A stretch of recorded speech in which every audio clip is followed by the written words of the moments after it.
Hey everybody, Nick Espinoza, your chief security fanatic here, and it is Sunday, so we are doing breaches of the week.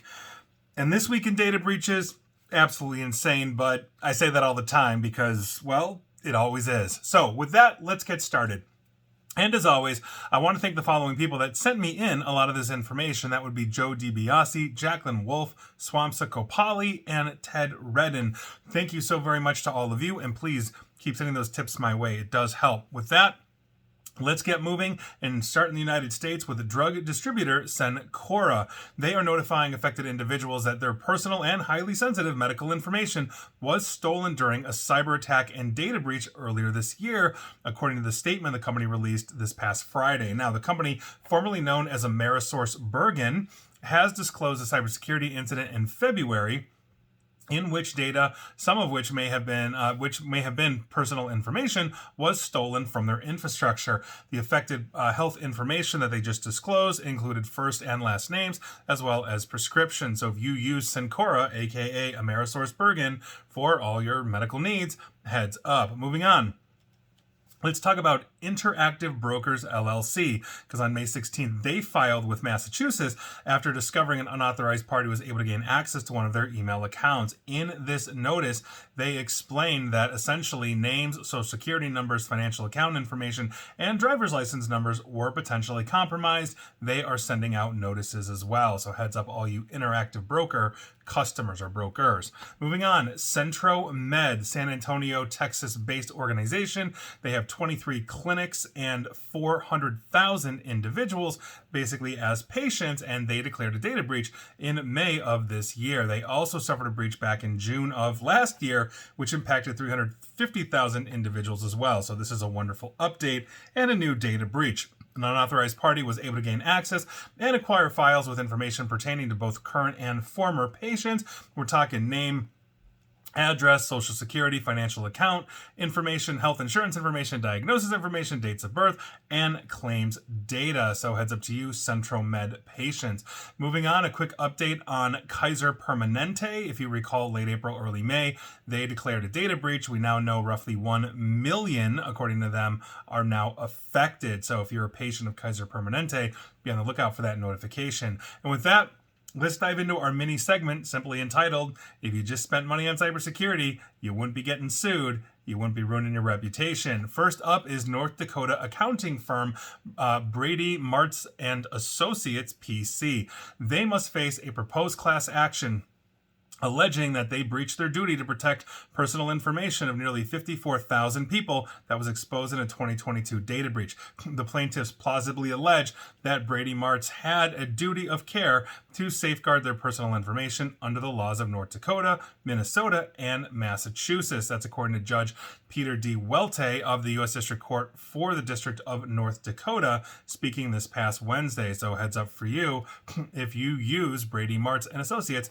for all your accounting needs. Moving on.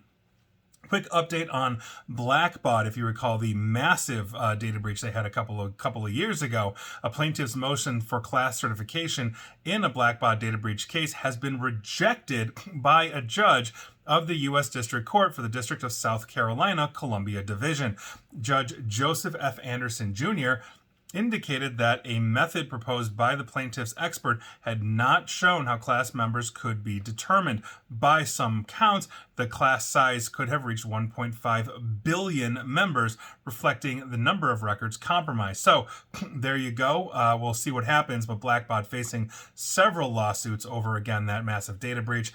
They essentially work with nonprofits and universities, healthcare, et cetera, to basically maintain donor databases, and so everybody got hit. It was a big mess.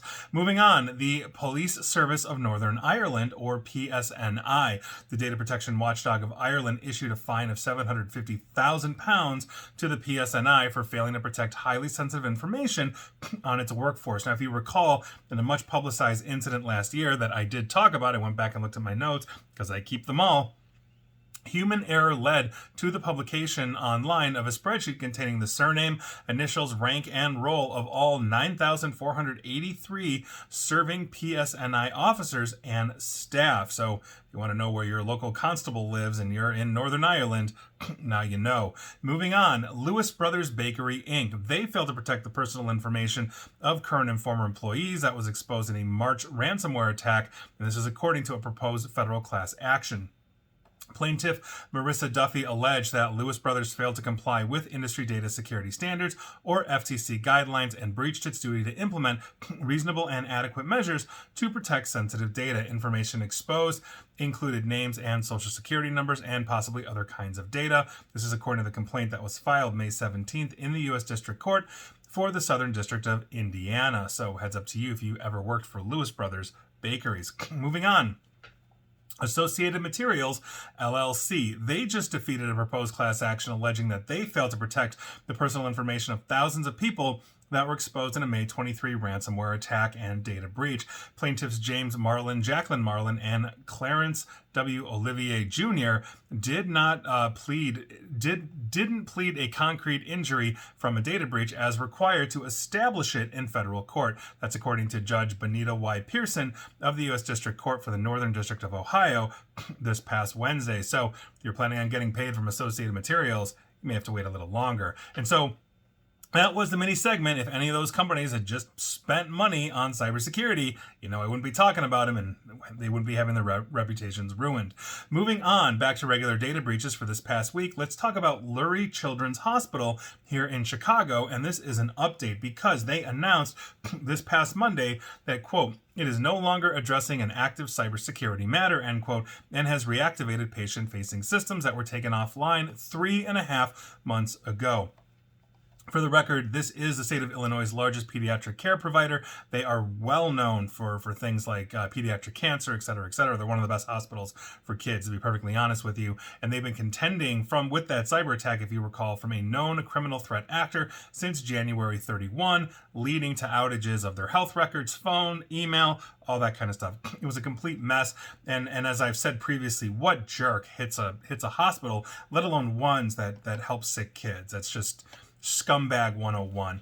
So with that, let's move on. Community First Credit Union, they're notifying members this month of a data breach that may have allowed access to sensitive customer information, including social security numbers, names, and account information. This discovery was made in April, and in a May 2nd letter, they said the incident occurred between September 6th and 7th of last year, resulting in basically saying that they learned, quote, an unauthorized third party obtained access to the contents of one employee email account in an attempt to commit financial fraud against the company. So we'll see what happens there, but heads up, if you're a customer at Community First Credit Union based in Santa Rosa. Moving on.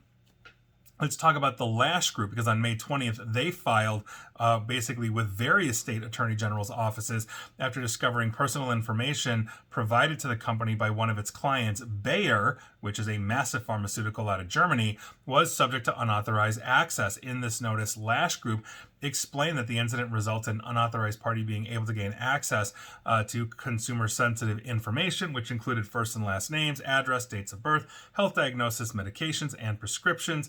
Lash is sending out notified letters, but Bayer is obviously a massive corporation worldwide.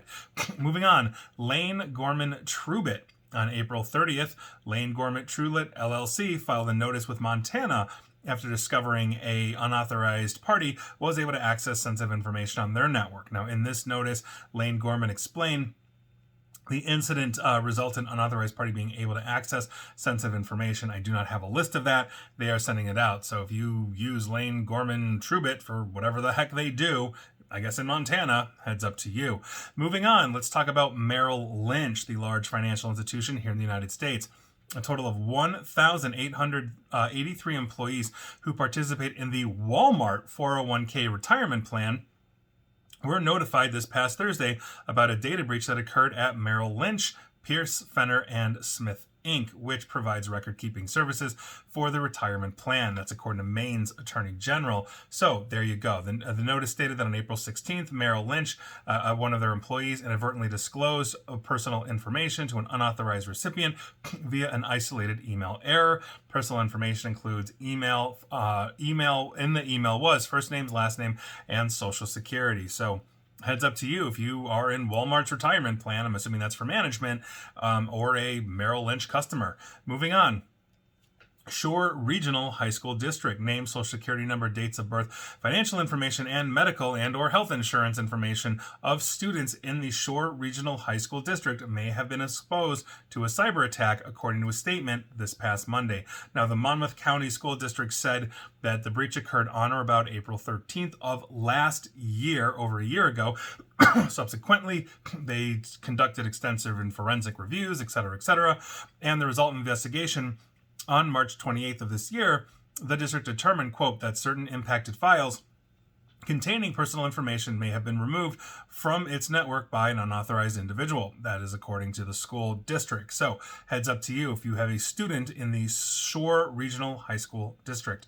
Moving on, let's head across the pond and talk about the Welsh Rugby Welsh Rugby Union. Heads up, all you rugby fans. Details of about almost 70,000 people, presumably their fans, have been leaked. We're talking names, address, phone numbers, emails, and payment details. The WRU said basically there was a breach, but said of the 70,000 figure, the data was duplicated, meaning that true number of 70,000 people could actually be significantly less. Here's hoping it is. They denied that payment information was compromised. So if you're a Welsh Rugby Union fan, you definitely want to check in with your team. Moving on, let's talk about Triunfo Solutions on May 22nd. They filed with Maine after discovering an unauthorized party was able to access their computer systems. In this notice, they said sensitive information was hit, including names, address, dates of birth, social security numbers, phone numbers, and email addresses. They're sending out notices to the 65,787 individuals affected. So heads up to you, Triunfo Solutions customers. Moving on, OmniVision. This is a California-based imaging sensors manufacturer, and they're warning of a data breach after they suffered a Cactus ransomware attack last year. Now, this past Friday, OmniVision informed the authorities in California of the security breach that happened between September 4th through the 30th of last year, where they were encrypted by ransomware. The announcement, also for the record, by the Cactus ransomware gang on October 17th of last year showed that passport scans, non-disclosure agreements, contracts, and confidential documents were exposed on top of personally identifiable information. The threat actors eventually released everything out there, and so heads up to you if you're a customer or employee of OmniVision out of California.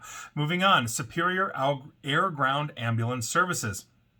On May 10th, they filed with Health and Human Services after they got compromised. In this notice, Superior explained that the incident resulted in an unauthorized party gaining sensitive information. We're talking names, address, date of birth, social security, driver's license or state IDs, financial account information, payment card information, medical information, and health insurance information as well.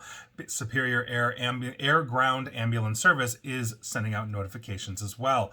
Moving on, the Los Angeles County Department of Mental Health. According to the department, a malicious actor or actors accessed their Microsoft account or one of their Microsoft's account on October 17th.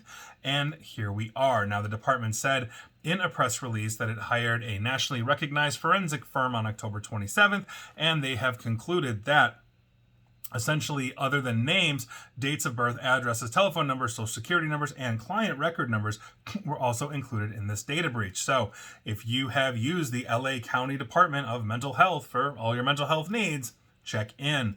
Moving on, Western Sydney University, we're going down under, and interestingly enough, their mascot is Doug the Duck.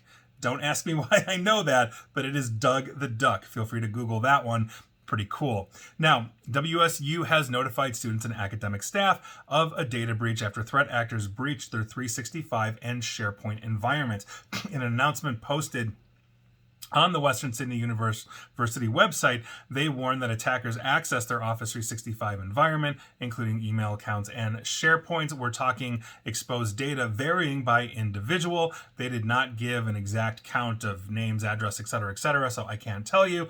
But the results of the investigation have verified of the impact of approximately 7,500 individuals who will soon receive personalized notices. So if you go to school at Western Sydney University or work there, one, say hi to Doug for me, and two, good luck to you. Moving on, let's talk about Novartis. So the Lash Group that I just mentioned, division of Cencora, getting Walmart hit, they also got Novartis hit as well. This is a supply chain breach. So with that, I'm going to basically be keeping up on the Lash Group, because when you're looking at Walmart, Novartis, it was Bayer, Bayer, I can't even remember my own notes. This is what we're talking about. This is going to be a massive one, and we're going to see quite a bit, quite frankly, I think, be disclosed. So here we are. Good luck. But if you work for Novartis, they got your stuff too. Moving on, we're going to go to our finally. I went through and there wasn't as many breaches this week, which is a good thing, but still a crazy week. Now, we're going to be talking about Patriot Mobile. I am not getting political here, though I will be mentioning political things. This is actually an important distinction to make, because I don't want hate mail from the right or the left or anything else. I do not care what you believe, but I have to bring this up for very specific reasons, which I will get into, because this, I think, is an important one, even though it's not a massive one comparatively. Now, U.S. cellular carrier Patriot Mobile, you may not know who they are, maybe you do, I don't know. But either way, Patriot Mobile, they're small, experienced a data breach that included subscribers' personal information, including full names, email addresses, home zip codes, and account PINs. Now, Patriot Mobile, which reportedly has fewer than 100,000 subscribers, again, compared to the tens of millions on the Verizons and T-Mobiles of the world, they bill themselves as, quote, America's only Christian conservative wireless provider, and our mission is to passionately defend our God-given constitutional rights and freedoms while glorifying God, end quote. And I will get to why I'm talking about that soon. Now, on their website, they display photos of former Fox News host Glenn Beck, who apparently is an investor, former Trump administration officials like Sebastian Gorka and Steve Bannon. The company recently started to spend hundreds of thousands of dollars in support of conservative and pro-Christian candidates and of various causes across the state of Texas. Now, the attacker who claimed responsibility for the breach basically provided outlets like TechCrunch, where I'm cribbing this from, with a sample of the data stolen from Patriot Mobile, and TechCrunch verified that it did contain authentic customer data, in part because an apparent bug on Patriot Mobile's public website was also leaking some of this personal information as well. Now, Patriot Mobile, for the record, is what is known as a mobile virtual network operator, or MVNO. They don't have their own infrastructure. Instead, they are leasing their infrastructure. And so if you are a Patriot Mobile subscriber, you're getting either AT&T or T-Mobile infrastructure, depending on where you are. Now, a Patriot Mobile spokesperson did not respond to a request for comment from media outlets, including TechCrunch as well. So why is this my finally? And why am I bringing this up along with all the political stuff? Because Patriot Mobile obviously is very political. And the reason why I'm bringing this up is not because they're right or left or anything else. It's because we are going to continue to see nation-state sponsored attackers going after political organizations. And this may not be a nation-state attacker that hit Patriot Mobile. We don't know yet. They're not saying, but this is a huge problem, especially in the 2024 election. Patriot Mobile publicly caters to one specific demographic. That is conservatives that typically support Donald Trump. And so this isn't going to be the last outfit like this to be targeted. Both sides. There could be a Patriot Mobile equivalent on the left that supports Joe Biden, the current president. That's not my point here. My point here is we are going to continuously see these groups and organizations, especially if they're spending money in support of one candidate or the other, again, agnostic to the politics here, but I'm bringing it up to underscore that Patriot Mobile is a political organization as a wireless carrier. We're going to see a lot more of them, whether it's wireless carriers, straight up think tanks, just outfits that have decided to donate. There are large corporations like like the place where everybody gets like the yarn and stuff. They had a Supreme Court thing. They're a conservative one. They may get hit because they don't donate to conservative causes. Liberal causes are going to get hit. The point is that we have to start looking at this and understanding that if we are using the Patriot Mobiles of the world, we also are creating a risk footprint for ourselves individually. Now, I'm not telling you not to use Patriot Mobile or a corresponding left-wing version of it or whatever it is. All I'm saying is, be informed of the sources, the platforms, and organizations that you use. And if you're using Patriot Mobile, odds are you are politically aligned with them, but also understand the personal footprint of risk that you are creating. If they are constantly being targeted, that simply means your data is going to be in there as well. Now, everything's targeted. Netflix could get breached and like the entire planet is going to have their information out there.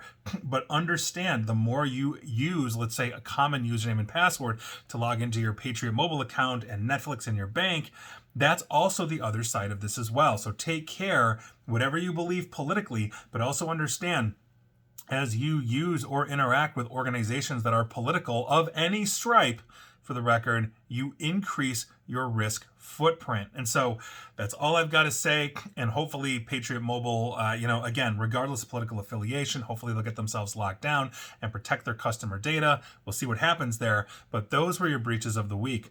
Were you affected?